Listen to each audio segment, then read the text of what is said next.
Hari ini kami percaya dan kami menyatakan hanya Tuhan yang sanggup buat mujizat dalam hidup kami. Kami boleh datang dengan masalah, kami pulang dengan jalan keluar di dalam nama Yesus. Yang sakit disembuhkan, yang punya masalah Tuhan buka jalan, yang sedang susah diberikan penghiburan oleh Tuhan. Sebab Engkau Tuhan yang selalu setia bagi kami. Betapa bangganya kami punya Tuhan seperti Yesus.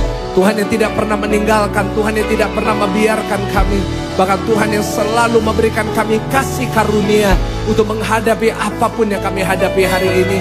Terima kasih untuk berkat-Mu, terima kasih untuk pertolongan-Mu. 19 hari kami berada di tahun ini dan tetap kami lihat pertolongan demi pertolongan Tuhan, pemeliharaan Tuhan. Dan kalau kami bisa berdiri hari ini, kami tahu bukan karena kuat gagah kami, semua oleh karena kekuatan yang Tuhan berikan kepada kami. Sebab itu kami percaya sepanjang tahun ini makin banyak kekuatan, makin banyak berkat, makin banyak mujizat bagi kami yang percaya kepada Tuhan. Hari ini hamba-Mu akan menyampaikan isi hati-Mu bagi setiap jemaat Tuhan. Bagi hamba-Mu untuk menyampaikan isi hati-Mu. Bagi hamba-Mu yang terbatas ini, untuk menyampaikan isi hati Tuhan yang tidak terbatas. Dan doa dari hamba-Mu, saat firman Tuhan ini disampaikan, setiap jemaat Tuhan yang datang pulang diberkati oleh Tuhan. Dalam nama Tuhan Yesus, yang siap mendengarkan firman Tuhan, sama-sama dengan saya kita mau katakan, kasih tepuk tangan yang paling meriah, tepuk tangan yang paling dahsyat buat Tuhan.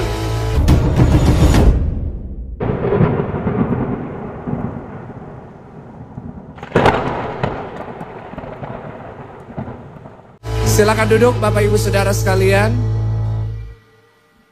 Puji Tuhan, selamat pagi, shalom. Belum semuanya, sekali lagi selamat pagi, shalom.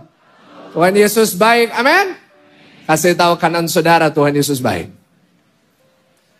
Boleh nggak? Cablek kirinya dengan lebih keras, katakan Tuhan Yesus dahsyat. Dan siapa percaya Tuhan Yesus luar biasa, boleh lambaikan tangan tinggi-tinggi. Kasih tepuk tangan yang paling meriah, tepuk tangan yang paling dahsyat. Saya tahu pertanyaan saudara adalah, Pastor Suzette Hetting kok jadi Cina gini saudara, ya kan? Nah, saya mau mengumumkan dulu, saya mau mohon maaf mewakili Pastor Suzette Hetting, bahwa Pastor Suzette Hetting tidak bisa melayani jam 10 ini karena dalam keadaan sakit. Ya saudara, penerjemah dari beliau hadir, Ibu Stella bersama dengan Ibu Kara hadir. Dan kehadiran mereka menunjukkan bahwa bukan Pastor Suzette tidak mau hadir, tetapi karena memang beliau sangat sakit dan beliau janji nanti jam 6 akan melayani ya. Jadi saya mohon maaf kalau saudara datang saudara berpikir, oh mestinya Pastor Suzette Hetting, tapi nggak apa-apa, hari ini yang khotbah Pastor Michael Hetting.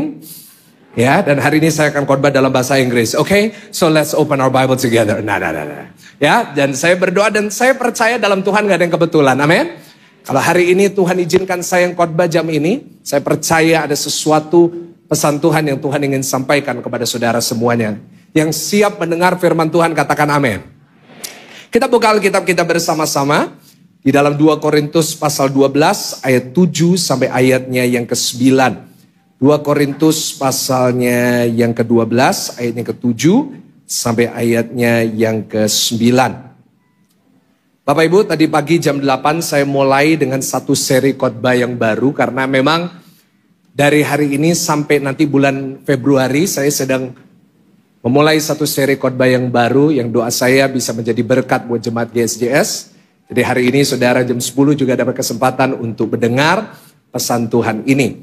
Kita akan baca bergantian, saya akan baca ayat 7, saudara ayat 8. Kita bergantian sampai ayatnya yang ke-9. Oke, dikatakan seperti ini. Dan supaya aku jangan meninggikan diri karena penyataan-penyataan yang luar biasa itu, maka aku diberi suatu duri di dalam dagingku, yaitu seorang utusan iblis untuk mengocok aku, supaya aku jangan meninggikan diri. 8, tentang hal itu aku sudah 3 kali berseru kepada Tuhan, supaya utusan iblis itu mundur daripadaku. Ayat 9 boleh baca sama-sama, 1, 2, 3. Tetapi jawab Tuhan kepadaku, boleh lebih keras, katakan, cukuplah kasih karuniaku bagimu. Sebab justru dalam kelemahanlah kuasaku menjadi sempurna. Sebab itu terlebih suka aku bermegah atas apa?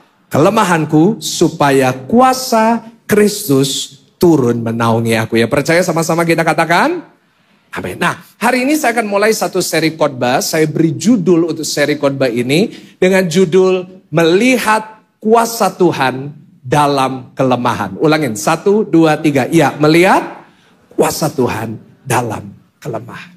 Saudara, 2 Korintus pasal 12 ayat yang ke-9 boleh ditampilkan oleh multimedia.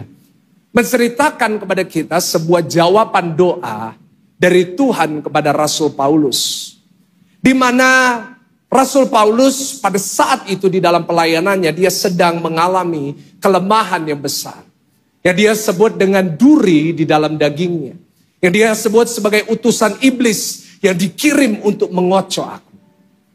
Dan saudara, di sini kita melihat bahwa Paulus berdoa 3 kali kepada Tuhan. God, please take this thorn away from me. Tuhan, tolong ambil duri ini dari dalam diriku. Tetapi ayat yang ke-9 menceritakan kepada kita jawaban dari Tuhan. Cukuplah kasih karuniaku bagimu. Sebab justru dalam kelemahanlah, baca sama-sama apa saudara? Kuasa Tuhan menjadi sempurna. Saudara, mungkin hari ini engkau datang dengan kelemahan. Mungkin seperti Paulus, selama ini engkau sudah berdoa supaya kelemahan itu diambil dari dirimu. Tetapi hari ini ada satu pesan Tuhan buat setiap saudara. Di saat saudara lemah sekalipun, kita percaya kuasa Tuhan lebih besar untuk mengubah dan memberkati saudara. Boleh kasih tepuk tangan yang paling meriah, tepuk tangan yang paling dahsyat. Kenapa? Karena kuasa Tuhan selalu terbukti di dalam kelemahan kita. Saudara, ayat 9 merupakan sebuah ayat yang luar biasa. Karena di dalamnya kita bisa mendapat begitu banyak pelajaran tentang Tuhan kita. Dan juga dengan kelemahan kita. Kalau kita membaca ayat 9 dengan teliti, kita bisa belajar ada 3 hal dari jawaban doa Tuhan kepada Paulus. Dan saya mau bagikan itu kepada saudara hari ini. Mungkin saudara yang datang dengan kelemahan. Dengan duri di dalam dagingmu. Dengan tantangan masalah sakit penyakit di dalam dirimu. Ada 3 pelajaran yang bisa kita dapat dari jawaban Tuhan tentang cukuplah kasih karuniamu ku bagimu. Pelajaran yang pertama adalah kita belajar bahwa setiap orang pasti memiliki kelemahan. Ulangin sama-sama dengan saya. 1, 2, 3 apa saudara? Setiap orang pasti memiliki kelemahan. Iya Bapak Ibu Saudara. Saya mau kasih tahu kepada setiap saudara. Bahwa tidak ada satupun orang di ruangan ini yang tanpa kelemahan. Ya. Setiap kita Bapak Ibu, sehebat apapun kita, sekaya apapun kita, sehebat apapun Tuhan pakai hidup kita, setiap orang pasti memiliki kelemahan. Dan itu terbukti dari dalam diri Paulus. Paulus ini kurang apa sih? Paulus ini seorang rasul yang luar biasa. Bahkan kalau saya boleh simpulkan dan kalau saya boleh baca di dalam perjanjian baru, gak ada rasul yang kerja lebih keras daripada Paulus. Paulus adalah seorang rasul yang diurapi. Meskipun dia tidak bagian dari 12 murid awal dari Tuhan Yesus. Dia tetap menurut saya layak disebut rasul. Kita tahu ada 12 murid Yesus. Hafal 12 murid Yesus? Siapa namanya? Januari, Februari, Maret, April. Kita tahu murid Yesus yang paling popular. Namanya Peter. Petrus. Petrus hebat. Tapi dia punya background yang tidak terlalu baik.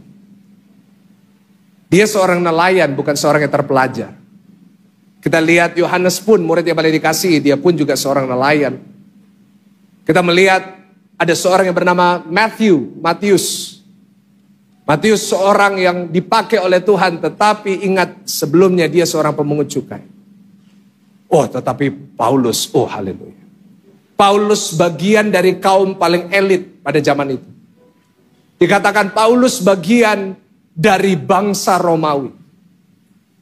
Dia bukan hanya seorang dari bangsa Romawi, tetapi Paulus adalah bagian dari Farisi. Kita tahu Tuhan Yesus selalu menghadapi sekelompok orang ahli Taurat namanya orang Farisi. Orang Farisi merupakan orang-orang yang paling dihormati di Israel. Kenapa? Pengetahuan mereka tentang firman tidak ada duanya. Dan Paulus merupakan pemimpin dari mereka. Kenapa? Karena Paulus punya seorang guru. Namanya Gamaliel. Namanya siapa saudara? Gamaliel. Kalau saudara punya anak boleh dikasih nama itu. Gamaliel atau Michael Gunawan. Nah saudara boleh kasih ya kan.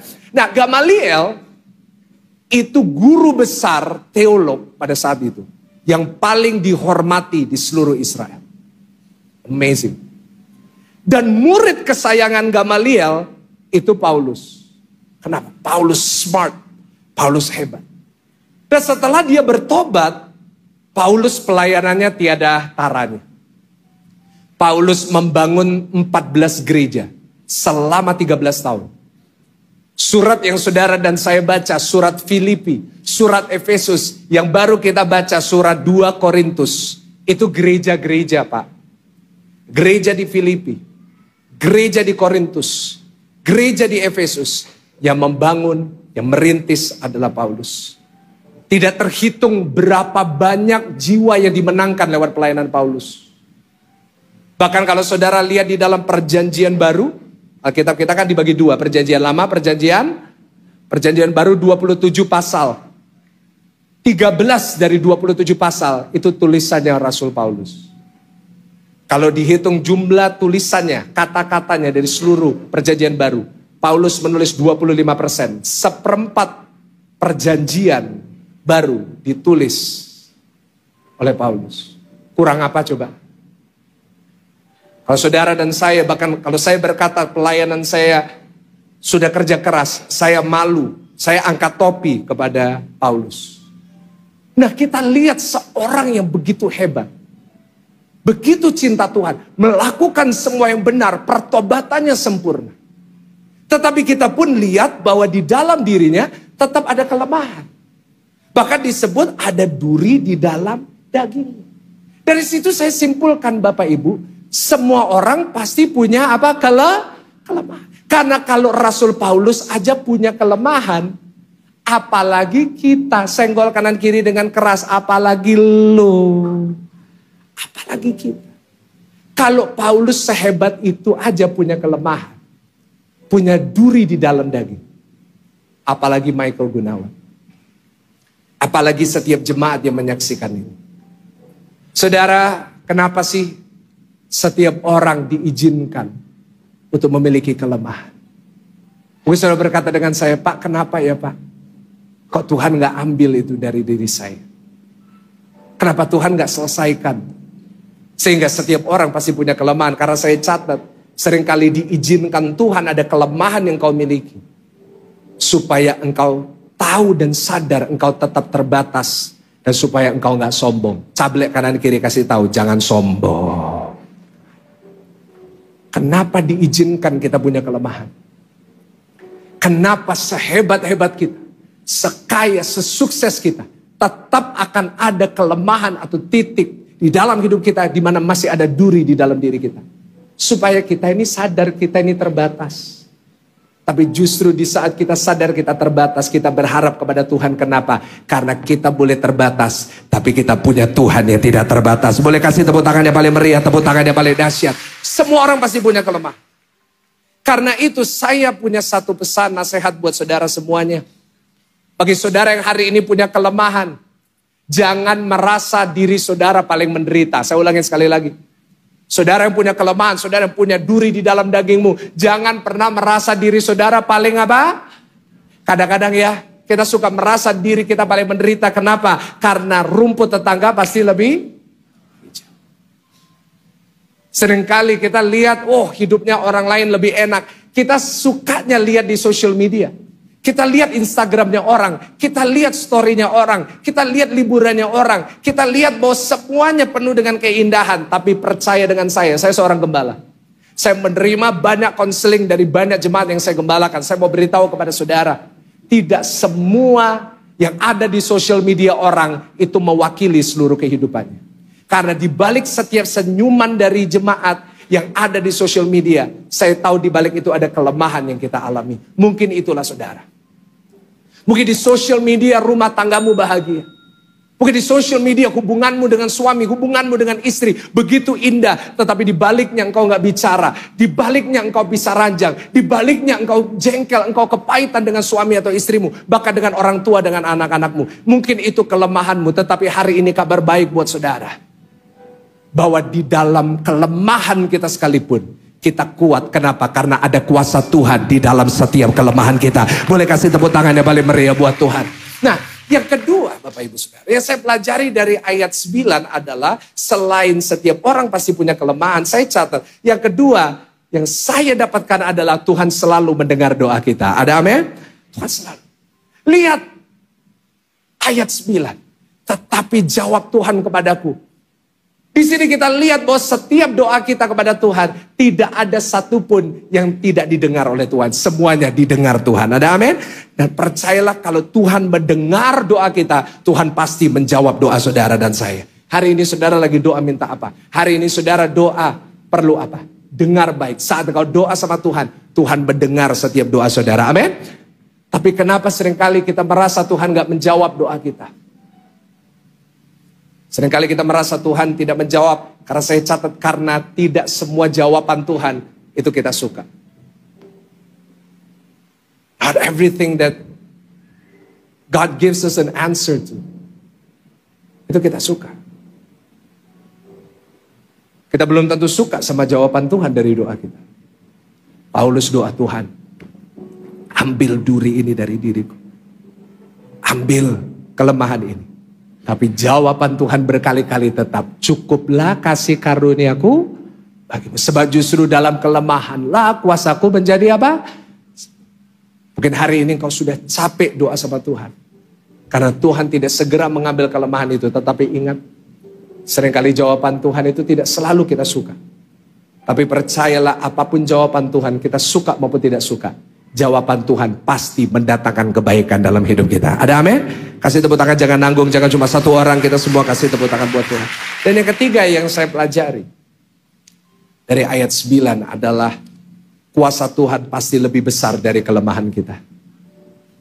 Sebesar apapun kelemahanmu, sebesar apapun duri di dalam dagingmu, percaya dengan saya. Kita punya Tuhan yang kuasanya lebih besar. Boleh katakan amin? Dan doa saya, mungkin hari ini engkau mulai tahun 2025 ada kelemahan yang kau hadapi. Ada tantangan yang kau hadapi. Tapi percayalah, kau akan lihat tahun 2025. Kau akan lihat di dalam setiap kelemahanmu, pasti ada kuasa Tuhan. Dan mungkin hari ini kau memulai tahun ini dengan kelemahan. Tapi percayalah, engkau akan mengakhiri tahun ini dengan kemenangan yang Tuhan janjikan kepada kita. Yang percaya katakan, amin. Sebab itu selama bulan Januari dan Februari, selama saya khotbah, saya akan bahas tentang ini. Saya mau mengajar kepada jemaat bagaimana saudara dan saya bisa melihat kuasa Tuhan di dalam kelemahan kita. Karena saya tahu ada kelemahan-kelemahan yang mungkin kita gak bisa cerita ke semua orang. Bahkan di dalam diri saya pun ada kelemahan-kelemahan yang saya gak bisa ceritakan kepada saudara. Tapi percayalah, kita bersama-sama sebagai satu gereja. Kita bersama-sama sebagai orang di dalam Tuhan. Kita akan lihat kuasa Tuhan di dalam kelemahan kita. Dan hari ini saya akan membahas dari Rasul Paulus. Saya akan mulai dengan Rasul Paulus. Dan bagaimana dia bisa melihat kuasa Tuhan di dalam kelemahannya. Sebelum kita lanjut, saya mau tanya berapa banyak dari saudara ingin melihat kuasa Tuhan di dalam kelemahan saudara. Boleh angkat tangan, boleh kasih tepuk tangan yang paling meriah, tepuk tangan yang paling dahsyat. Oke. Saya tutup khotbah ini dengan menunjukkan kepada saudara ada 3 prinsip yang Paulus miliki. 3 prinsip yang Paulus lakukan. Yang dia pegang untuk dia melihat kuasa Tuhan di dalam setiap kelemahan. Kita akan tutup dengan ini. Ayo kita bahas dulu yang pertama. Kita buka 2 Korintus 12 ayat yang ke-7 dulu. Ayo. 2 Korintus 12 ayatnya yang ke-7. Kita akan bedah bersama-sama ayat-ayat ini. Saya minta bantuan saudara baca dengan saya 1, 2, 3. Ya, dan supaya aku jangan meninggikan diri karena penyataan-penyataan yang luar biasa itu, maka aku diberi apa Bapak Ibu? Diberi apa Bapak Ibu? Suatu duri di dalam dagingku, yaitu seorang utusan iblis untuk mengocok aku supaya aku jangan apa? Nah, kita mau bahas dulu yang pertama sebelum kita sebelum saya tunjukkan kepada saudara prinsip yang pertama, kita mau bahas terlebih dahulu tentang yang namanya duri. Ulangin sama-sama, apa saudara? Duri. Nah, kita melihat di ayat 7 bahwa di dalam diri Paulus ada duri di dalam dagingnya. Nah, duri ini apa sebenarnya? Apa sih Pak duri di dalam dagingnya Paulus ini? Oke, kita mau belajar sama-sama sekarang tentang duri itu. Selama ratusan tahun, banyak teolog-teolog berusaha untuk menafsirkan apa duri ini. Nah sekarang saya yang udah belajar, saya tunjukkan sama saudara. Supaya saudara ini tahu duri yang dimaksud ini apa. Oke, multimedia bantu saya tampilin. Apa sih sebenarnya penafsiran tentang duri ini? Yang pertama, duri ini ditafsirkan sebagai sebuah penyakit yang dialami oleh Paulus. Penyakitnya itu antara 3 hal. Yang pertama, ada yang nafsirkan itu penyakit mata. Kenapa penyakit mata? Karena kalau saudara ingat, sebelum Paulus jadi Paulus, nama lamanya siapa? Saulus. Saulus lagi on the way di jalan Damsyik, dia mau bakar gereja. Ingat cerita itu ya. Di tengah jalan tiba-tiba ada terang yang begitu terang, yang membuat dia akhirnya jadi buta. Ingat cerita itu ya, di dalam Kisah Para Rasul. Nah, itulah yang ditafsirkan oleh para teolog yang membuat Paulus punya penyakit mata. Di mana Paulus itu nggak bisa lihat dengan sempurna. Itu yang pertama. Kedua, penafsirannya dia sakit stroke. Kenapa penafsirannya dia sakit stroke? Karena kalau saudara perhatikan surat-surat dari Paulus, banyak yang dia nggak tulis dengan tangannya sendiri. Cuma tanda tangannya Paulus yang nulis muridnya. Kenapa? Ada yang menafsirkan Paulus ini sakit stroke. Setengah badan atau the whole body. Ada yang menafsirkan itu. Ada yang menafsirkan bahwa dia itu kena kanker. Pak, emangnya di Alkitab ada kanker? Oke, dari mana kita bisa menafsirkan dia itu kena kanker? Coba buka 2 Timotius 2 ayat yang ke-17. 2 Timotius 2 ayatnya yang ke-17. Baca bersama-sama 1, 2, 3. Perkataan mereka apa saudara? Menjalar seperti penyakit apa? Kanker. Nah, kenapa tiba-tiba Paulus nulis tentang kanker? Karena ada yang menafsirkan Paulus sendiri sedang menderita. Mungkin ada juga yang ikut ibadah ini, engkau mungkin hari ini menderita kanker. Ya namanya Paulus juga mengalami hal yang sama. Tapi ada yang bilang, no, it's not a sickness, bukan sakit. Ada penafsiran lain, saya catat penafsiran yang kedua adalah durinya di dalam diri Paulus adalah rasul-rasul palsu yang lain. Jadi masalahnya di gereja Korintus waktu itu begitu banyak rasul-rasul yang palsu. Yang ketiga penafsirannya adalah duri ini adalah godaan-godaan dosa di dalam dirinya. Karena itu di dalam surat Roma dia menulis begitu banyak tentang dosanya manusia. Dia berkata di dalam diriku tidak ada sesuatu yang baik. Nah itu dia. Jadi saudara lihat di sini. Penafsiran tentang duri ini banyak sekali. Dan universal sekali. Nah itu membuat saya bertanya. Kenapa Paulus gak langsung kasih tahu aja durinya apa? Setuju gak sama saya? Kan lebih gampang buat kita. Lebih gampang buat saya mempersiapkan khotbah saudara. Gak usah menjelaskan, gak usah belajar tentang duri ini. Tapi pertanyaannya adalah kenapa Paulus gak langsung menceritakan. Nah saya ini jujur sangat banyak belajar dari tulisan Paulus. Wah di dalam perjanjian baru ini saya baca terus. Dan satu hal yang saya tahu tentang Paulus adalah penulisannya. Dia ingin setiap tulisannya itu bisa menjangkau semua orang. Aplikasi, praktis buat semua orang. Karena itu banyak khotbah saya itu praktis. Kenapa? Saya belajar dari Paulus. Khotbahnya itu selalu praktikal dan aplikatif. Nah, kenapa Paulus menulis duri di dalam daging? Agak gak jelas. Dan kita gak bisa tahu itu apa. Dan dia gak pernah ceritain itu apa. Karena sederhana. Karena Paulus sadar bahwa gak penting apa durinya Paulus. Karena saya catat sebab setiap orang pasti memiliki duri yang berbeda-beda. Saya ulangi sekali lagi. Setiap orang pasti memiliki apa Bapak Ibu? Duri yang beda. Setiap orang durinya beda-beda. Karena itu Paulus gak usah repot-repot bilang durinya. Dia cuma bilang duri, saudara pasti tahu yang dia maksud. Kenapa juga Paulus gak sebut apa durinya? Karena mungkin, misal nih, durinya adalah penyakit. Orang yang gak sakit akan meremehkan ayat ini. Aku gak sakit kok, buat apa? Aku bilang, buat apa aku percaya dengan omongannya Paulus? Tetapi bagi mereka yang sakit, yang mungkin lebih parah daripada Paulus, mereka bisa berkata, buat apa aku berharap Paulus aja sakit, apalagi saya. Sebab itu Paulus cuma bilang, ada duri di dalam daging. Karena dia sadar setiap orang dalam hidup ini pasti menghadapi durinya masing-masing. Coba, apa itu duri? Saya catat, duri adalah sesuatu atau seseorang yang menyakitkan atau mengganggu dalam kehidupan kita. Bukan hanya sesuatu, tapi mungkin itu seseorang di dalam kehidupan kita. Itulah duri. Dan saya boleh tanya nggak, minta kita renungkan sama-sama nggak? Kira-kira apa duri di dalam hidup saudara? Apa duri kita?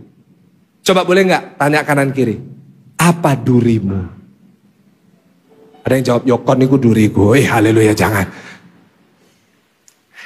Ada yang mungkin duduk sebelah durinya, saudara.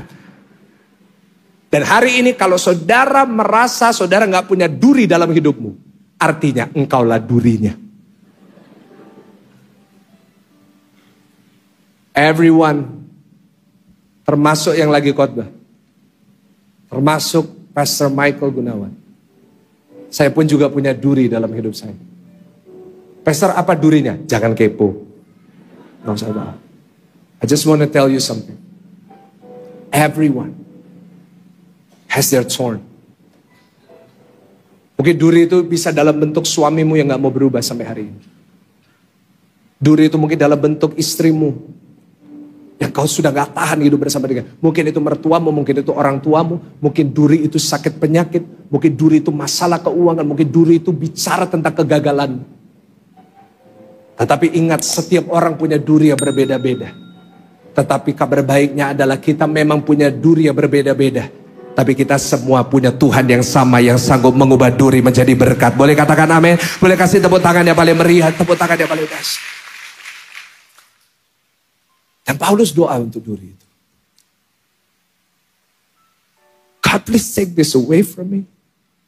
Ambil dari aku, gak kuat. 3 kali dikatakan, dia bukan hanya pakai kata kyrios, dia pakai ho kyrios. Dia langsung bukan hanya kepada Bapa yang di dalam Alkitab semua orang kalau doa itu selalu kepada Bapa, tapi this time dia berdoa langsung kepada Yesus. Yesus yang memanggil aku, please ambil duri ini daripadaku. Tapi jawabannya 3 kali tetap sama, cukuplah kasih karuniaku bagi kamu. Dan setelah ketiga kalinya dia megang satu prinsip yang luar biasa. Coba baca di ayat yang ke-10. Ini prinsip yang pertama Bapak Ibu. 2 Korintus 12 ayat yang ke-10. Baca bersama-sama dengan suara keras. 1, 2, 3. Iya, karena itu belum semuanya apa? Aku senang dan rela di dalam kelemahan, di dalam siksaan, di dalam kesukaran, di dalam penganiayaan dan kesesakan oleh karena Kristus. Sebab jika aku lemah, sama-sama katakan, dia nggak lagi doa untuk durinya. Tetapi dia berkata, karena itu aku senang dan rela di dalam kelemahan. Dari sini saya belajar prinsip yang pertama yang harus kita pegang kalau kita ada duri dalam hidup kita. Catat baik-baik, yang pertama, berdamailah dengan duri itu. Ulangin sama-sama, 1, 2, 3, apa saudara? Berdamailah. Berdamailah. Because there's always this chance, selalu ada kemungkinan bahwa duri itu gak diambil dari diri kita. Dan saudara pasti tahu yang saya maksud sampai hari ini. Ada duri yang belum diambil dari dalam hidupmu. Ada hal-hal yang diizinkan Tuhan. Seperti Paulus. Apa yang dia lakukan salah? Masa lalunya salah. Tapi Tuhan sudah menebus itu dengan darahnya. Tapi kenapa hari ini dia mendapatkan duri? Dan dia mungkin gak bisa mengerti. Sebab itu 3 kali dia berdoa. Kenapa? Karena Yesus setiap kali berdoa selalu 3 kali. Di Taman Getsemani Yesus berdoa 3 kali. Kenapa itu tidak diambil? Dan kenapa pada akhirnya Paulus bisa berdamai dengan duri itu? Sehingga dia berkata, aku senang di dalam kelemahan.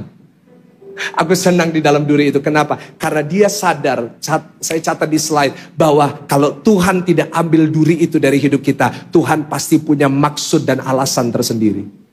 Halo? Kalau Tuhan gak ambil itu sampai dengan hari ini, kalau itu tetap diizinkan dari dalam hidupmu, Tuhan pasti punya maksud. Dan percayalah Bapak Ibu, jangan kecil hati. Kalau Tuhan punya maksud, percayalah maksudnya tidak pernah mendatangkan kecelakaan. Maksudnya selalu mendatangkan kebaikan dalam hidup kita. Yang percaya kasih tepuk tangan yang lebih keras, yang tepuk tangan yang lebih luar biasa. Saya merenungkan karena saya pun juga punya duri.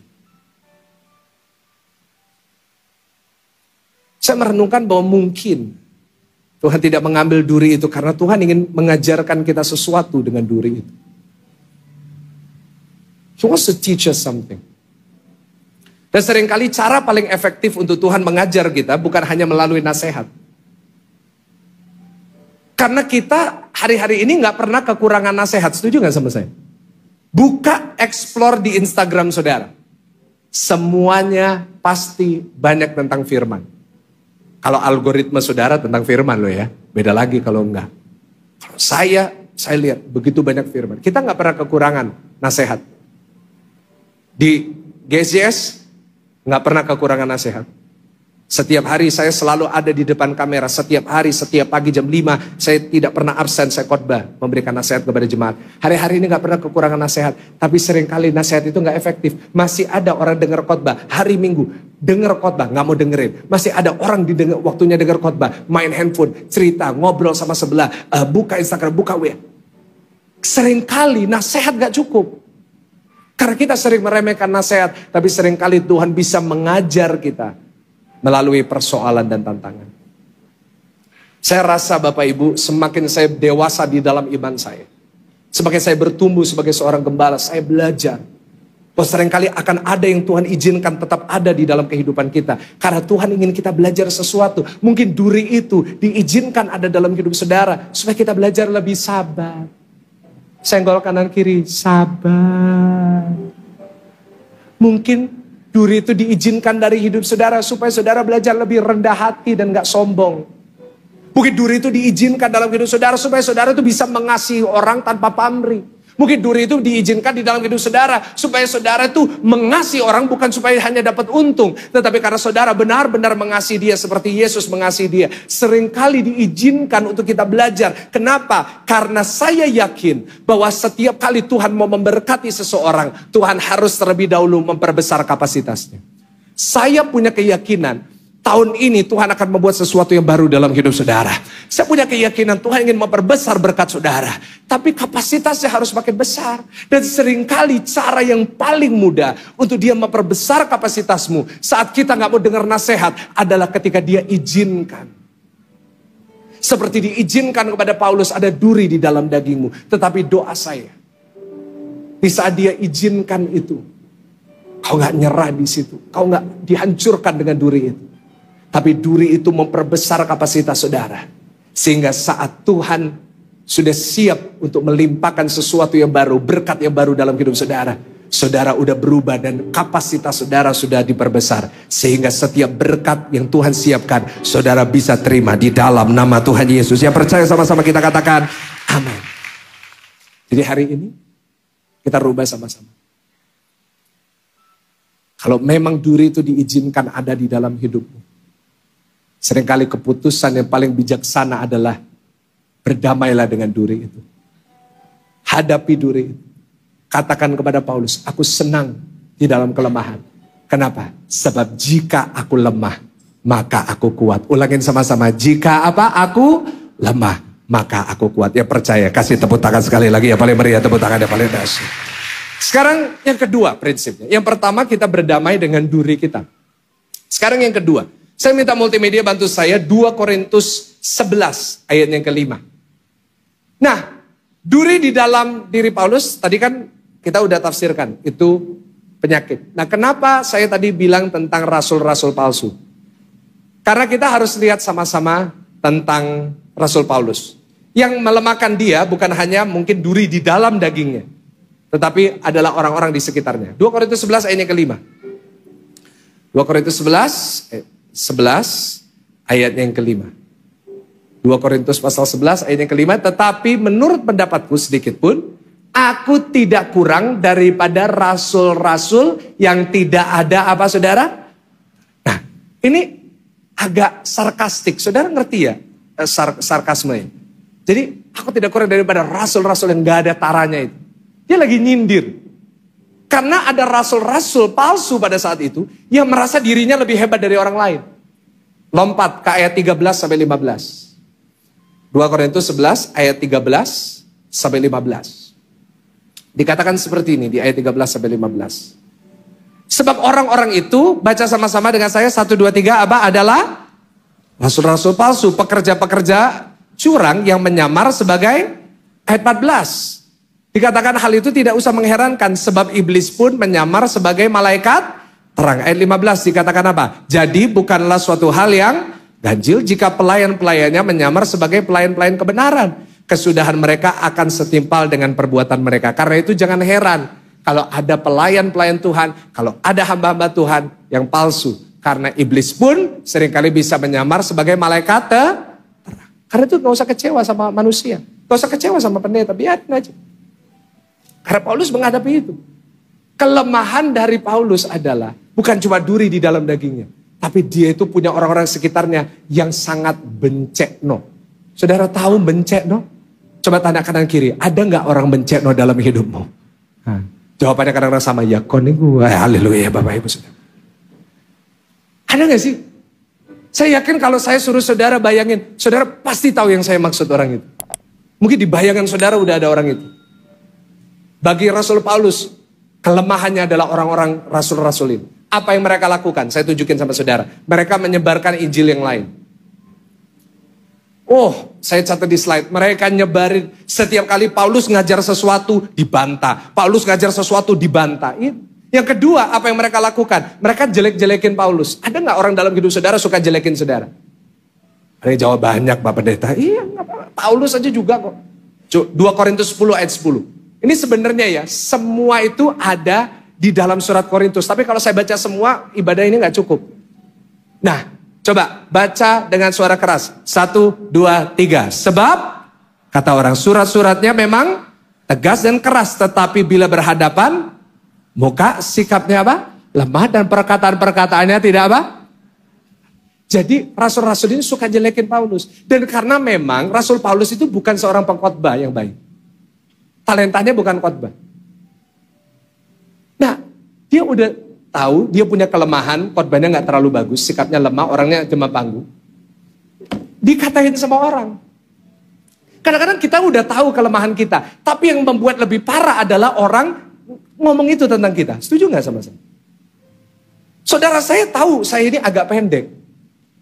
Itu kelemahan saya, tapi paling gak enak itu kalau dengar orang bilang gitu. Saya sering khotbah di luar kota, selalu yang lihat saya di TV, selalu komentarnya sama. Kok lebih tinggi di TV? Saya lebih tinggi di TV karena kameranya mahal. Jadi kalau kamera, nah lihat, saudara selalu harus memperhatikan. Kalau saya di syuting, selalu di syuting berhentinya di sini. Karena kalau diberhentinya di bawah, kelihatan pendeknya saudara. Jadi kalau kayak gini kelihatan tinggi, kenapa? Badan saya ini lebih panjang di atas, kakinya pendek. Tapi nggak apa-apa, pendek-pendek dicintai Tuhan. Ya, amin pasti pendek gitu saudara ya. Kadang-kadang kita tahu kelemahan kita. We know our problem, but we don't want other people to talk about it. Kita nggak mau orang ngomong tentang kita. Itu yang dilakukan sama rasul-rasul itu. Paulus itu kalau khotbah nggak enak. Suratnya bagus, khotbahnya nggak mantep, bosenin, bikin orang tidur. Yang ketiga, mereka membandingkan Paulus dengan Apolos. Siapa Apolos? Bukan toko HP, itu Apollo. Apolos adalah partnernya Paulus. Jago khotbah.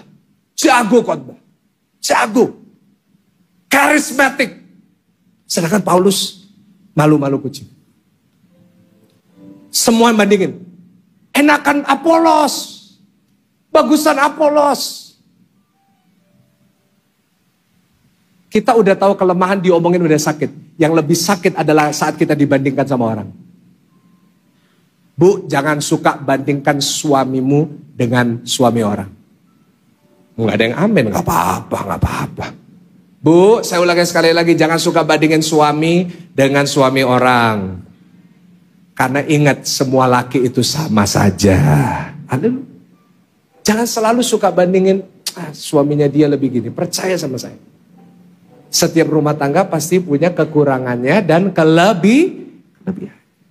Jangan kalau suami kerja terus saudara ngomel. Pertanyaannya, lebih baik suami kerja terus atau nganggur?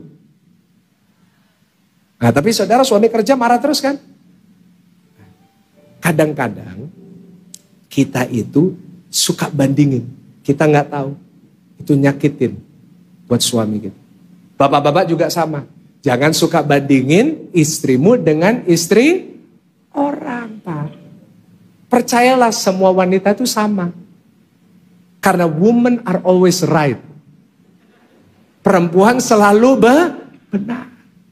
Di atasnya setiap pemimpin pasti ada ibu pemimpin. Percaya dengan saya. Saya mau kasih tahu orang tua. Jangan suka bandingin anaknya dengan anak orang.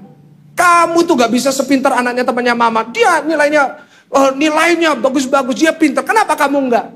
Mungkin anaknya jawabnya siapa dulu mamanya. Haleluya, jangan saudara ya. Jangan itu. Paulus dibandingin terus. When we know our own weakness, terus orang ngomongin, terus orang melemahkan. Karena itu kita kadang-kadang harus jaga perkataan kita ya.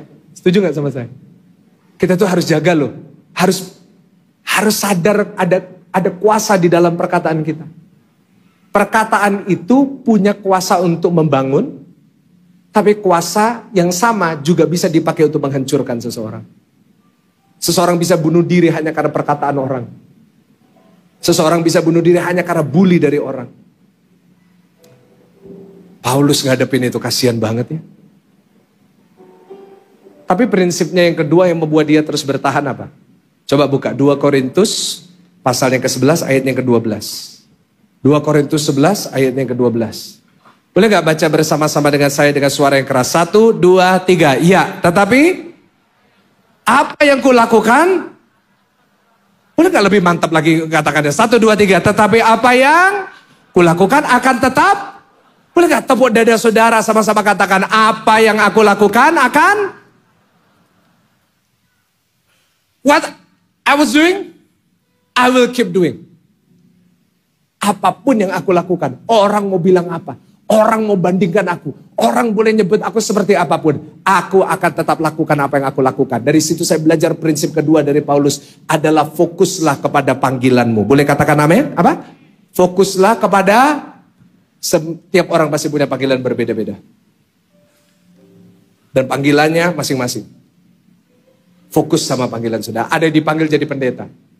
Ada yang dipanggil jadi worshiper, ada yang dipanggil jadi musisi, ada yang dipanggil jadi businessman, ada yang dipanggil jadi content creator, ada yang dipanggil menjadi karyawan, ada yang dipanggil jadi perawat, ada yang dipanggil jadi dokter, ada yang dipanggil menjadi ibu rumah tangga. Semua orang pasti punya panggilannya masing-masing. Doa saya saudara segera menemukan panggilan itu.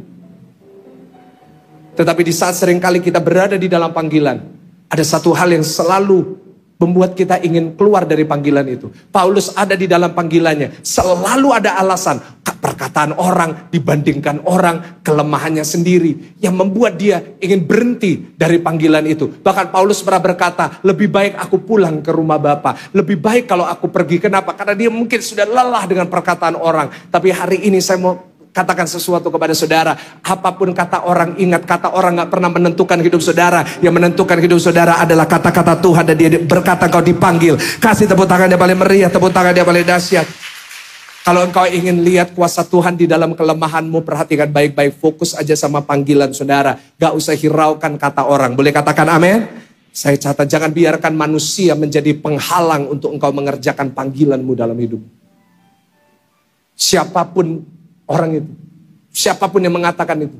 Mertuamu, orang tuamu, suamimu, istrimu, anak-anakmu. Rekan kerjamu, sahabatmu, teman-temanmu. Jangan sampai ada satupun orang yang menjadi penghalang. Yang membuat saudara keluar dari panggilan Tuhan. Jangan sampai kekecewaan saudara dengan seseorang. Jangan sampai kekecewaan saudara dengan hamba Tuhan. Jangan sampai kekecewaan saudara dengan teman sepelayanan. Jangan sampai kekecewaan saudara dengan orang-orang di sekitar saudara. Membuat saudara keluar dari panggilanmu.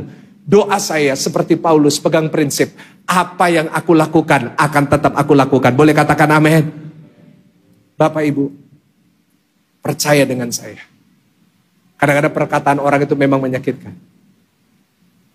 Tetapi ingat, seringkali orang itu gak sadar dengan perkataan mereka. Jaga hatimu.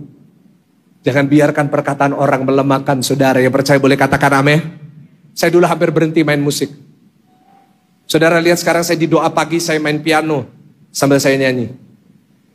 Saya dipanggil untuk main musik buat Tuhan. Minggu lalu jam 6, karena saya gak khotbah, saya main piano. Karena saya, ya gak enak ya kalau gak khotbah. Saya ini kalau gak khotbah itu gak enak. Jadi saya main piano. Karena memang dari dulu saya dipanggil untuk jadi musician, menyembah Tuhan. Dan hari ini saya jadi berkat lewat praise and worship. Saya main piano sendiri, saya nyanyi sendiri. Tapi saya hampir berhenti main musik karena perkataan orang. Ini cerita saya gak pernah ceritakan sebelumnya. Itu membuat saya berhenti main musik bertahun-tahun. Kenapa? Satu kali, saya dulu itu pemain saksofon. Saya ini suka banget main saksofon. Nah satu kali saya dulu belajar main saksofon. Nah tiba-tiba saya main di gereja ya, main pelan-pelan. Saudara tahu ya kalau pemain di gereja kadang-kadang gak terlalu bisa mic-nya dimatiin. Nah itu saya saudara. Nah saya dulu pemain saksofon di gereja. Lalu sebelum saya khotbah. Terus satu kali ada jemaat lihat, jemaat ini punya anak mau menikah. Nah karena anaknya jemaat mau nikah, bapak ini suruh saya main saksofon di weddingnya anaknya. Saya senang dong. Puji Tuhan. Ada yang mengundang saya main saksofon di wedding. Nah saya berangkatlah. Saya disuruh ngisi di awal acara. Saya disuruh mainkan lagunya Glenn Fredly. Wah, bukan lagu rohani saudara. Kadang-kadang duniawi juga gak apa-apa saudara ya kan. Saya disuruh main lagunya You Are My Everything. Tahu lagunya itu ya. Glenn Fredly bagus banget. Nah saya udah siap. Saya udah latihan. Pasti bisa. Saya masih belajar. Tiba-tiba saya datang ke Gladi Bersih. Gak taunya saya dikasih tahu I.O. Pak, yang main saksofon hari ini bukan cuma Bapak. Oh ya? Ada seorang pemain saksofon lain diundang sama yang punya acara. Oh ya siapa? Namanya Niki Manuputi, pemain saksofonnya Glenn Fredly.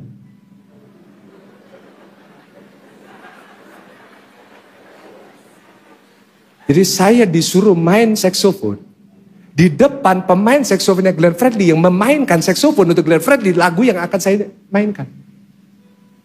Saya gemetar, saya gak pernah segemetar itu dalam hidup saya. Saya main kacau. Salah-salah. Selesai saya turun, saya cuma bengong diem sama istri saya. Terus tiba-tiba MC-nya naik. Sekarang kita akan menyaksikan pemain saksofon dia benar-benar profesional. Kalau yang tadi memang kurang. Sekarang yang profesional. Muka saya gak tahu mau ditaruh di mana Bapak Ibu Saudara. Semua orang ngeliatin saya cuma nunduk. Haleluya, berarti gak profesional. Kalau hari ini saya ketemu MC itu.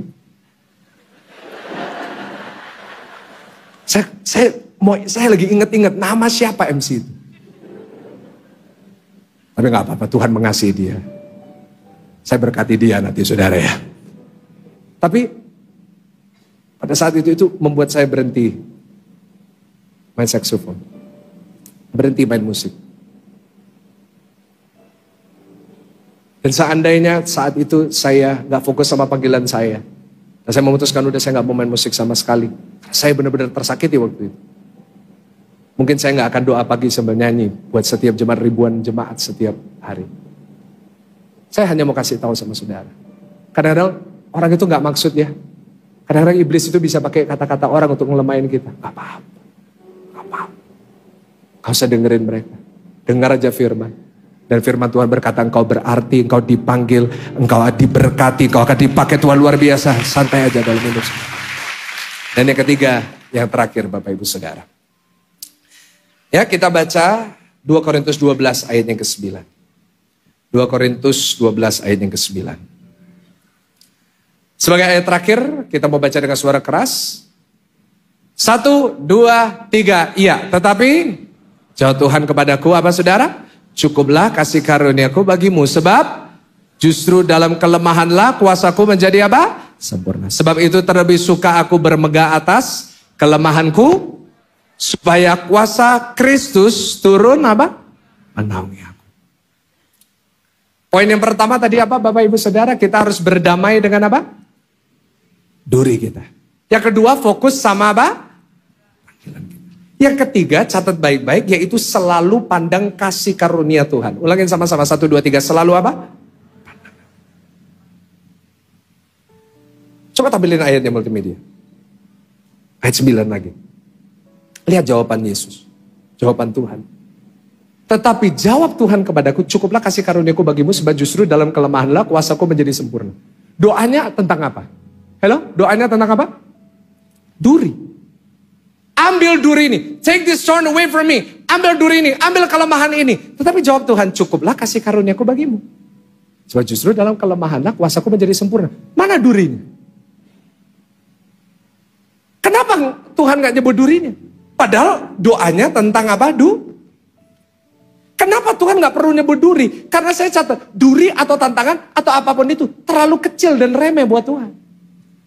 Halo, saya mau kasih tahu masalah saudara hari ini itu kecil buat Tuhan. Ada apa? Durinya apa sih? Apa sih durinya? Tuhan cuma ingin berkata, I don't need to talk about the thorn. Aku gak perlu bicara tentang duri. Karena bagiku itu gak ada artinya. Karena itu yang Tuhan katakan adalah cukuplah apa kasih. The problem is duri yang kita doakan selalu seringkali kita besar-besarkan. Padahal bagi Tuhan kecil. Saya catat gini. Seringkali kita justru membesar-besarkan apa yang kecil di hadapan Tuhan. Duri kok dimasalahin. Duri itu loh kecil buat Tuhan. Tuhan mau ngambil hari ini. I can do it. Tapi Tuhan kasih tahu, hey, cukup kasih karuniaku bagimu. Tuhan ingin menunjukkan gini, hey, my child, hey, anakku. Duri itu kecil. Yang besar itu kasih karuniaku bagimu. Boleh katakan amin. Pandang terus kasih tepuk tangannya paling meriah. Jangan hanya satu orang, kasihan saudara. Kenapa Tuhan fokus sama duri? Karena seringkali kita nyembah durinya. Pak, saya nggak pernah nyembah durinya.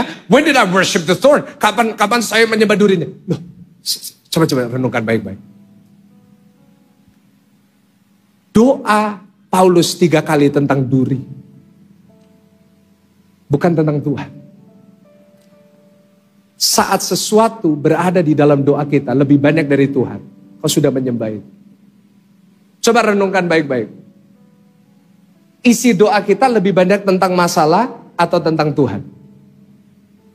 Kita bisa jawab itu dalam hati kita. Mungkin kita gak berani untuk mengatakan di sini karena kita takut dihakimi oleh orang lain. But ini juga teguran untuk saya.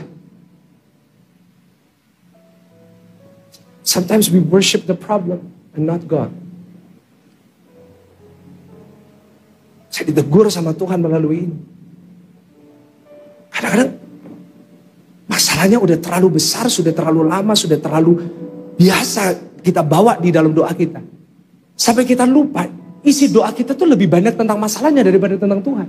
Siapa yang kau sembah? Kau nyembah masalahnya, kau nyembah utangmu, kau nyembah penyakitmu, kau menyembah masalahmu, atau kau nyembah Tuhan? Kalau selama engkau menyembah masalahmu, masalahmu akan semakin besar dan semakin besar. Tetapi saat engkau menyembah Tuhan, maka Tuhan semakin besar, kuasanya semakin besar, dan di dalam kelemahanmu kuasa Tuhan menjadi sempurna. Yang percaya sama-sama katakan amin. Berikan tepuk tangan sekali lagi sampai bangkit berdiri di hadapan Tuhan.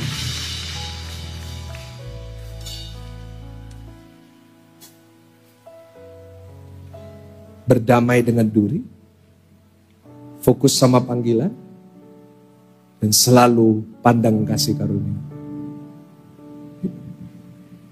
You know, Paulus sampai akhir hidupnya, duri itu gak pernah diambil. Duri itu gak pernah diangkat sama Tuhan. Tetapi meskipun saat dia punya duri itu di dalam dirinya, kelemahan, dia tetap, saya ulangin lagi, membangun 14 gereja. Dia menulis 13 dari 27 buku di dalam perjanjian baru. Dia memenangkan jiwa-jiwa begitu banyak. Seandainya,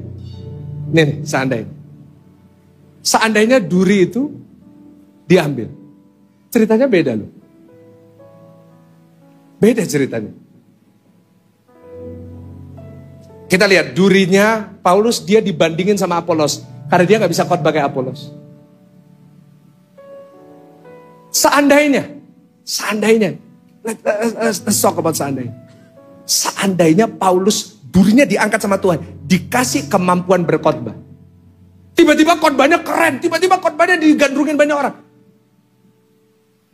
Saya yakin Paulus gak akan ada waktu untuk menulis surat-surat yang dia tulis. Kita gak akan dapat Filipi yang berkata, bersukacitalah, sekali lagi ku katakan.